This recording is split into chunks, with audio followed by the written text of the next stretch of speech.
Qu'est-ce que la projection en psychologie? La projection est une notion essentielle en psychologie dans toutes les écoles de psychologie et aussi bien sûr en psychologie analytique. Tout simplement car c'est l'un des mécanismes de base de la pensée humaine. Aujourd'hui, je vais donc vous expliquer plusieurs aspects que revêt ce phénomène afin que vous puissiez un petit peu mieux naviguer dans la compréhension de vos relations interpersonnelles, de vos réactions et de vos émotions. Donc on commencera par réfléchir à une définition simple et puis on la déclinera au fil des exemples présentés afin de voir dans des situations courantes comment les projections se manifestent. Donc ce sujet va prendre 3 vidéos, les 2 autres seront publiées dans les 2 semaines suivantes. Donc la première vidéo, c'est vraiment une définition de base pour vraiment comprendre le principe. La deuxième vidéo concernera des exemples de projection dans la vie courante pour vous montrer vraiment à quel point c'est présent. Et la troisième vidéo parlera de la place de la projection en thérapie. La projection, définition en psychologie. La projection désigne le fait de projeter. Projeter en psychologie signifie que quelque chose qui nous appartient est reconnu à l'extérieur. Donc il n'est pas reconnu en soi, il est reconnu à l'extérieur. Comme si en quelque sorte on était un vidéoprojecteur, chaque personne serait un vidéoprojecteur et ce vidéoprojecteur va projeter un film sur un écran. Si bien qu'on a l'impression que le film provient du mur, de l'écran, alors qu'en fait le film vient du vidéoprojecteur, de la machine qui est à l'opposé de la pièce. Donc cette image, elle est très très intéressante pour comprendre le phénomène. Vous pouvez vous imaginer comme un projecteur et le film correspond à votre vision du chose, à votre sensibilité à vous, à votre manière de percevoir le monde et de ce que vous donnez à voir. Donc en quelque sorte, c'est le regard que vous portez sur le monde qui va être projeté sur l'extérieur et qui va définir le film de l'extérieur, c'est-à-dire les choses telles que vous les voyez. Maintenant, imaginez que lorsque vous êtes en contact avec quelqu'un, dans une relation, dans une conversation, ou lié par un lien qu'il soit familial, amoureux, professionnel, qu'importe, c'est comme si, à chaque fois que vous étiez en présence d'un autre, vous étiez 2 projecteurs qui chacun va projeter sur l'autre son propre film. Donc moi, je vais voir les choses comme ça, et je vais te voir ainsi, et moi, je vais voir les choses comme ça, et je vais te voir ainsi. Mais quelqu'un d'autre verra autre chose de toi, puisque ce n'est pas la même personne. Elle ne sera pas sensible aux mêmes choses de ta personnalité. Avec cette image, vous pouvez prendre déjà la mesure de la difficulté de base qui existe dans toute relation. Puisqu'il s'agit, ne serait-ce que dans une relation à 2, de 2 petits mondes uniques et singuliers qui se font face. De 2 façons de voir les choses qui se font face. Votre monde et le monde de l'autre, avec votre film et le film de l'autre. Votre point de vue et le sien. Ainsi, la difficulté est une donnée incontournable dans le principe de relation. En prendre conscience peut déjà permettre de renoncer à une certaine forme d'idéal qui voudrait que l'on ne s'entoure que de relations harmonieuses et de personnes qui partagent notre vision des choses. C'est tout simplement impossible car chacun est unique. Renoncer à cet idéal d'entente, de compréhension, d'empathie et de réciprocité est donc un point de départ important pour précisément améliorer notre rapport à l'autre et à nous-mêmes. Différentes situations pour illustrer ce principe de projection.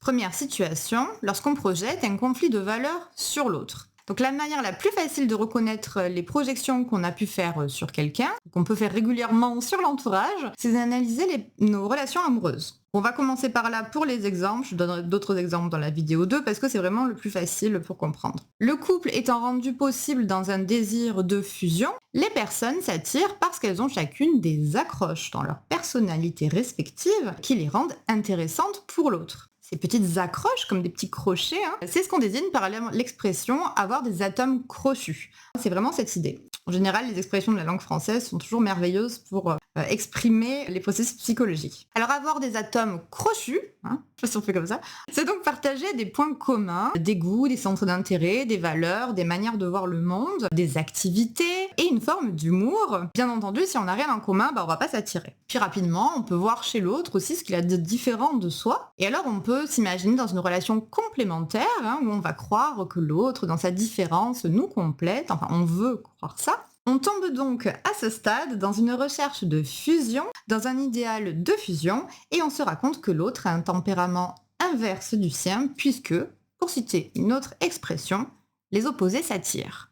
Mais alors, qu'est-ce que les opposés ? Il y a des couples effectivement qui semblent organiser leurs traits de personnalité dans le cadre du duo, et ça fonctionne très bien. La répartition est harmonieuse et le contrat est fonctionnel. Il y a d'autres fois où cet antagonisme finalement dure, mais dans une tension de lutte où les opposés sont plutôt du genre à s'affronter et où la relation se transforme un petit peu en bras de fer ou en joute. Donc ce qui est intéressant, c'est que les opposés, c'est quoi? Eh bien les opposés, ce sont finalement les deux facettes d'une même pièce. Et donc ce que l'on reconnaît en l'autre, ou alors ce qui nous touche, ce qui nous émeut, ou ce qui nous énerve énormément, eh bien c'est quelque chose qui existe en nous. En effet, si cette qualité ou ce défaut que l'on voit chez l'autre n'existait pas non plus, n'existait pas également en soi-même, on l'observerait, mais elle ne nous toucherait pas autant, elle ne nous activerait pas autant. Et donc la façon dont on est affecté par le comportement de quelqu'un doit nous mettre la puce à l'oreille. Tiens, ça m'énerve vraiment beaucoup ça. Ou cette personne vraiment, elle me crispe. Pourquoi ? Qu'est-ce que ça dit de moi ou de mon histoire? Et où en suis-je par rapport à cette problématique qui me dérange chez elle? Par exemple, prenons l'exemple d'un couple qui a de nombreuses disputes autour de la question du mensonge. Truc assez classique.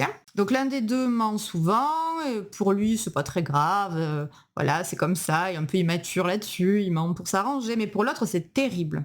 L'autre ne supporte pas le mensonge, aucun. Il a donc un problème à régler avec la notion du mensonge et même au-delà avec le binôme mensonge-vérité qui sont les deux facettes de la même pièce. Je dis bien mensonge-vérité. Quand on en problème avec le mensonge, on en problème avec la vérité automatiquement. Donc les questions à se poser si vous vous reconnaissez dans cette réaction épidermique face au mensonge pourraient être: mais qu'en est-il de mes petits mensonges personnels? Où est-ce que je me mens à moi-même? Sur un plan psychologique, se mentir à soi-même fait autant de dégâts, voire plus, que mentir à l'autre. Puisque se mentir à soi-même revient à trahir son âme. Autre question à se poser: comment est-ce que je me manipule moi-même donc? Car la question du mensonge rejoint la question de la manipulation. Donc quels sont mes mensonges?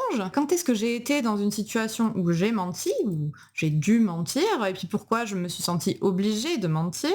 Est-ce que c'était pour me protéger? Est-ce que c'était pour garder mon jardin secret? Est-ce que c'était pour ne pas décevoir? Est-ce que c'était pour ne pas être attrapée? Bref, où est mon propre problème de conscience dans cette question du mensonge et de la vérité? Donc si vous vous reconnaissez dans cet exemple assez courant et que vous vous posez correctement ces questions, vous toucherez rapidement à votre propre mensonge personnel et vous pourrez commencer un travail pour vous accueillir, pour vous pardonner et surtout pour cesser de vous mentir à vous-même. Sinon, à chaque fois que vous serez face à quelqu'un qui ment, donc face à un menteur professionnel et aguerri ou un petit mensonge pas très très important, et bien vous ressentirez à chaque fois ce rejet épidermique car en vous, il y aura une blessure qui n'a pas été réparée. Et tant que ça n'est pas reconnu en vous, tant que vous ne regardez pas en vous pour vous avouer vos mensonges vis-à-vis de vous-même, alors ça signifie que vous ne prenez pas la responsabilité d'une mensonge-vérité et il est normal que vous entouriez d'un partenaire qui incarne ce nœud et sur lequel vous pouvez donc le reconnaître, c'est-à-dire le projeter. Et vous pouvez donc lui reprocher ce que vous ne vous êtes pas encore reproché à vous-même. Par contre, si vous regardez cette vidéo, vous pouvez sortir un petit peu de ce système en prenant l'habitude de regarder en vous-même à chaque fois que vous ressentirez une forte émotion de rejet face au défaut de quelqu'un. Lorsque la culpabilité silencieuse vis-à-vis de soi-même est pardonnée,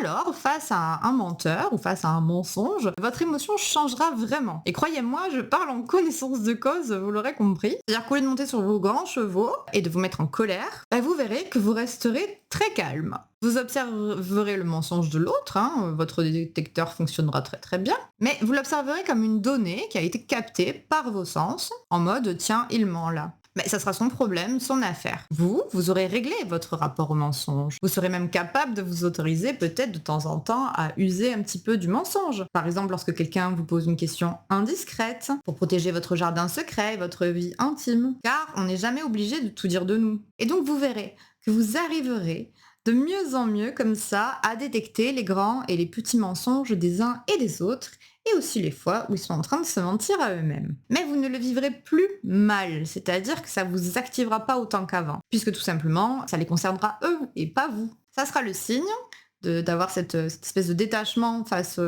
à la chose, ça sera le signe que vous aurez cessé de projeter sur l'autre votre propre rapport au mensonge et à la vérité et que vous serez en paix avec vous-même sur cette question-là. Donc plus on travaille sur le retrait des projections dans les relations amoureuses, amicales, familiales, professionnelles, etc., plus on gagne en lucidité et plus on a des relations saines. Puisqu'en effet, devenant plus conscient de soi-même, on n'aura plus tendance à s'investir dans une relation de type fusion, avec cette recherche de complémentarité en l'autre, et donc forcément cette recherche d'opposition, puisque la complémentarité et l'opposition également, c'est le même binôme. Et donc l'agacement ressenti face aux défauts de quelqu'un sera moins vif. Le cas échéant, on saura, lorsqu'il y a un truc qui nous active comme ça, que c'est là le signal qu'il faut rentrer en soi, et ça deviendra vraiment une habitude. Le retrait des projections, c'est le retrait du beau rôle. Donc on a commencé à évoquer la projection de défauts que l'on ne reconnaît pas en soi sur l'autre, car c'est plus facile schématiquement, dirons-nous, pour illustrer le phénomène dans cette première vidéo. En fait, la recherche de la complémentarité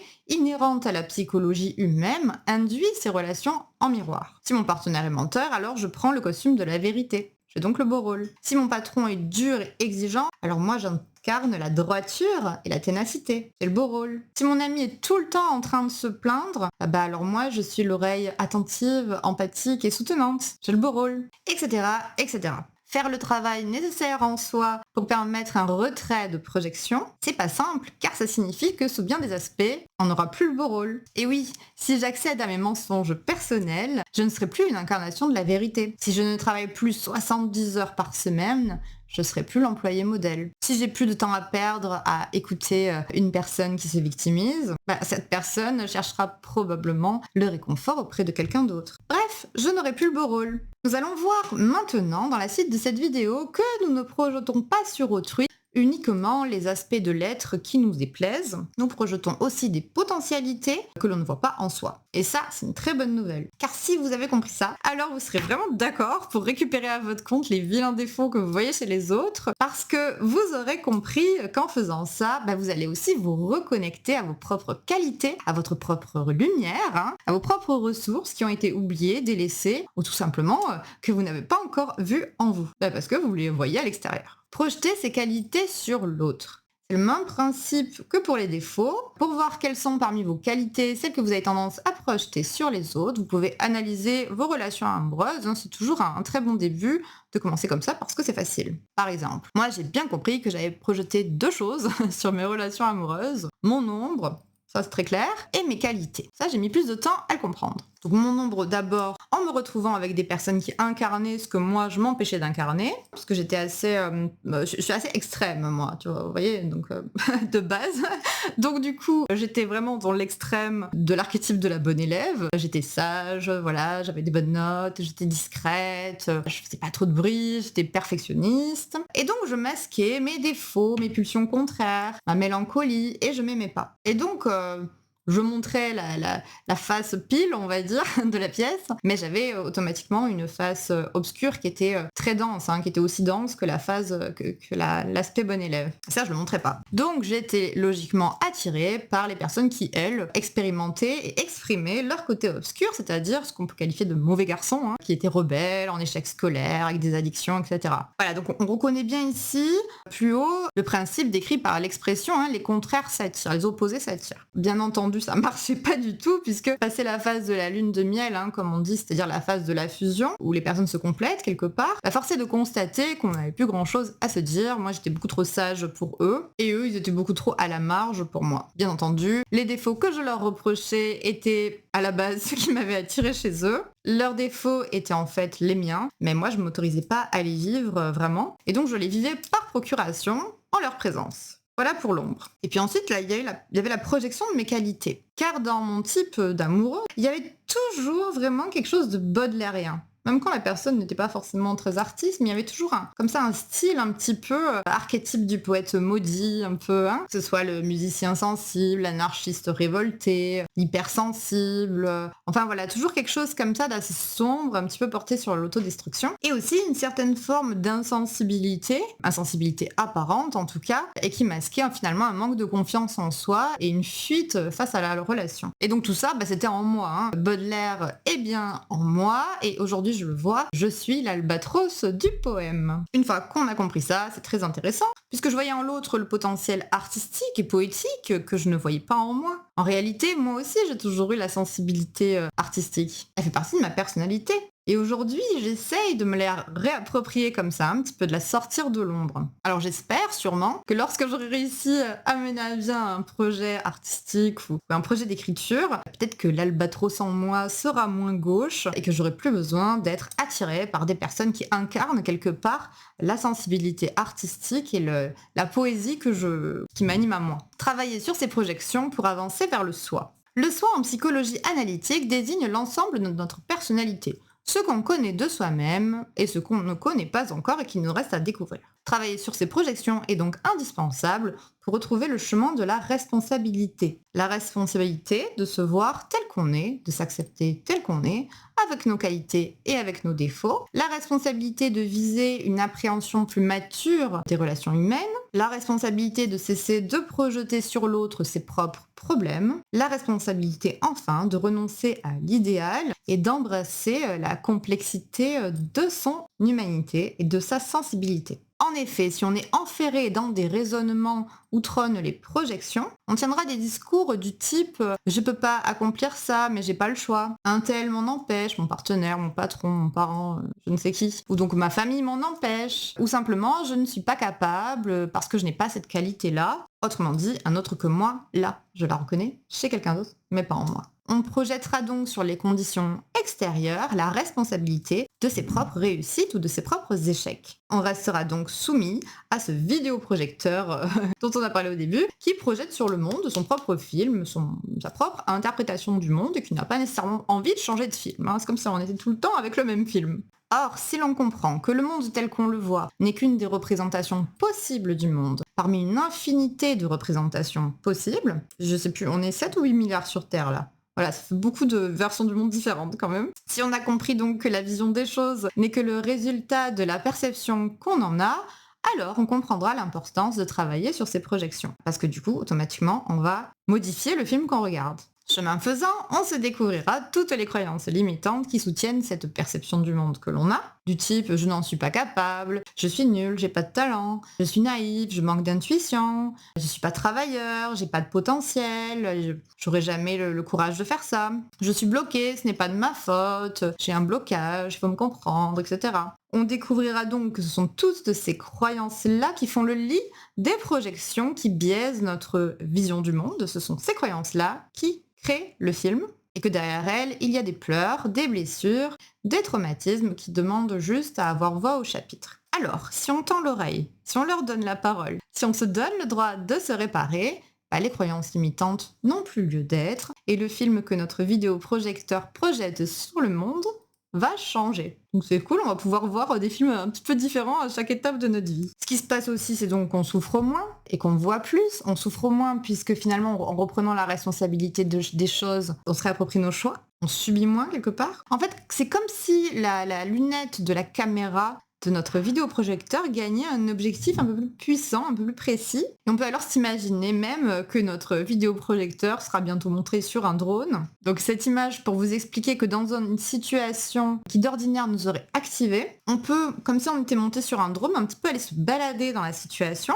et aller se mettre à la place des uns et des autres. De cette manière-là, on peut ainsi les comprendre, même sans les valider, mais on peut se mettre à leur place. On peut comprendre ainsi la situation dans son ensemble et surtout on peut honorer ses valeurs profondes, avoir une réaction alignée à qui on est vraiment et non plus des réactions qui sont provoquées par une croyance qui aura cristallisé une projection forgée dans un passé lointain. Merci d'avoir regardé cette vidéo. Puissions-nous tous faire monter notre vidéoprojecteur personnel sur un drone et au besoin aller faire un tour ailleurs lorsqu'une problématique n'est plus la nôtre. Les projections, lorsqu'elles sont accueillies en conscience, sont toujours une opportunité de se découvrir et d'agrandir son champ de vision. La semaine prochaine, il y aura donc la deuxième vidéo sur le sujet où je vous donnerai plein d'exemples de projections dans la vie quotidienne, dans la vie courante. Vous verrez à quel point on projette de partout et tout le temps. Pour cela, je vous invite donc à vous abonner à la chaîne YouTube pour ne rien manquer. Et puis, si vous voulez discuter avec moi, vous pouvez nous rejoindre sur le groupe Facebook des rêveurs. Et si ça vous intéresse de découvrir comment on analyse les rêves en psychologie jungienne,